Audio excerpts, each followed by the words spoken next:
Kita dah buat macam-macam dah dalam hidup ni. Kita belajar ilmu perniagaan, kita belajar ilmu kewangan, kita belajar ilmu menguruskan diri, kan, untuk lebih berjaya dalam hidup. Tapi kan, lepas satu-satu ujian datang, lepas satu-satu masalah datang, kan, membuatkan kita selalu stres, kita rasa macam orang kata depression, kan, kita rasa macam kecewa tau. Kita dah buat yang terbaik dalam hidup tapi sentiasa je kita tak dapat apa yang kita nak, dan macam satu-satu masalah yang berlaku. Okey, selalu tak berhadapan benda-benda macam ni. Okey, saya akui, saya sendiri pun selalu macam tu. Kita sentiasa improve diri kita daripada masa ke semasa. Kita selalu buat benda terbaik tapi selalu tak dapat apa yang kita nak. Even apa yang kita nak tu tak mendatangkan hasil seperti yang kita nak, dan menjadi keadaan lebih buruk. Kan, kita belajar ilmu kewangan, kita belajar ilmu aset, property, kita belajar ilmu saham, tapi kewangan kita tetap juga tak baik. Kita belajar ilmu bisnes, ilmu marketing, ilmu recruit agent, kita nak kembangkan bisnes kita, tapi bisnes kita tetap tak naik-naik. Kenapa? Dan menjadikan kita tetap tak happy tau. Kita tetap tak seronok, tak happy. Okey. Jadi kita kena ingat yang Allah jadikan semua benda ni berpasang-pasangan. Ada siang malam, ada lelaki perempuan, ada susah senang. So begitu juga dengan keadaan kita di dunia ni. Kita takkan dapat kebahagiaan yang hakiki. Kita takkan dapat kesenangan yang hakiki. Semua benda tu, kesenangan, kebahagiaan hakiki kita hanya akan dapat di syurga nanti. So di dunia ni kita kena faham dan kita kena jelas. Kita kena faham betul-betul di dunia ni adalah medan cabaran. Ya Allah akan uji kita untuk keimanan kita. Kan? So kita kena ingat ada susah dan ada senang. Kalau hari ni kita susah, insya-Allah satu masa kita akan senang, dan bila kita dah senang dia akan susah balik. Sebab tu hidup ni dia akan roller coaster. Tak mungkin kita akan susah selama-lamanya, dan tak mungkin kita akan senang selama-lamanya. Kalau susah je selama-lamanya, itu mungkin kita tidak berusaha. Kan? Jadi kita kena ingat benda tu. Allah dah janji dalam Quran. Allah dah kata dalam Quran yang Allah akan uji kita di dunia ni dengan kekayaan, dengan kemiskinan. Allah akan uji kita dengan kelaparan, dan Allah akan uji kita dengan family kita, isteri, anak-anak, suami, mak, ayah.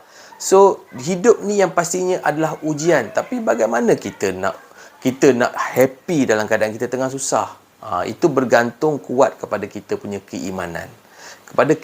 So jangan pandang hina, jangan pandang rendah kepada orang yang tengah susah. Jangan sekali-kali. Sebab memang benda itu Allah dah janji yang kita akan diuji. Jangan pandang hina orang yang tengah dah berjaya satu ketika dahulu, tiba-tiba bisnes dia down, hidup dia susah. Dan jangan hina orang yang susah. Jangan pandang hina pada kemiskinan, sedangkan Nabi dah kata orang paling ramai masuk syurga adalah orang miskin. Tapi ada pula orang kata, para sahabat yang jamin syurga ramai jutawan. Yes, betul. Tetapi mereka adalah ahli syurga. So, kalau kita nak jadi kaya, tak cukup dengan ilmu agama. Bahaya. Sangat bahaya. Mungkin kita akan lalai. Kita akan terpesong. Jaga-jaga. So, imbangi ilmu dunia. Dan kalau bagi saya, dia bukan imbangi. Dia mesti lebihkan ilmu akhirat daripada ilmu dunia. Kalau kita baca buku pasal ilmu kewangan, ilmu bisnes hari ni satu muka, baca ilmu agama dua muka. Mesti lebihkan ilmu agama. Barulah kita tak tersesat. Sama ada kita susah, kita tidak tersesat. Sama ada kita kaya pun, kita tidak akan tersesat. Jadi, jika kita sekarang dalam keadaan tengah down, yakinlah akan senang satu masa nanti jika kita berusaha. Jadi, tapi anda kata jika kita ditakdirkan susah di dunia ni untuk selama-lamanya sampai kita mati sekalipun, berbahagialah, ketahuilah jika kita sabar, kita beriman, kita akan diberi ganjaran pahala yang besar. InsyaAllah, seperti yang Nabi kata, orang yang paling ramai masuk syurga lah orang miskin. So, jangan malu dengan kemiskinan. Yang penting, malu jika kita tidak beriman. So, saya ulang kembali. Hidup ini memang ada turun dan naik. Walaupun kita dah usaha macam-macam. Sebab usaha kita tidak menjanjikan, orang kata, mesti dapat dan mesti tak dapat. Rezeki tu terpulang pada Allah nak bagi macam mana. Tapi kewajipan kita kena berusaha. So, kalau kita faham yang hidup ni penuh dengan ujian, kita reda, insya-Allah hati kita akan tenang dan bahagia. Sebab kita faham jika kita beriman, kita sabar dengan ujiannya, kita tak buat benda yang salah ketika diuji, Allah akan balas kita dengan pahala. Jika andai katalah kita tak dapat pun hasil tu, tapi yang dah pasti Allah akan balas kita dengan pahala.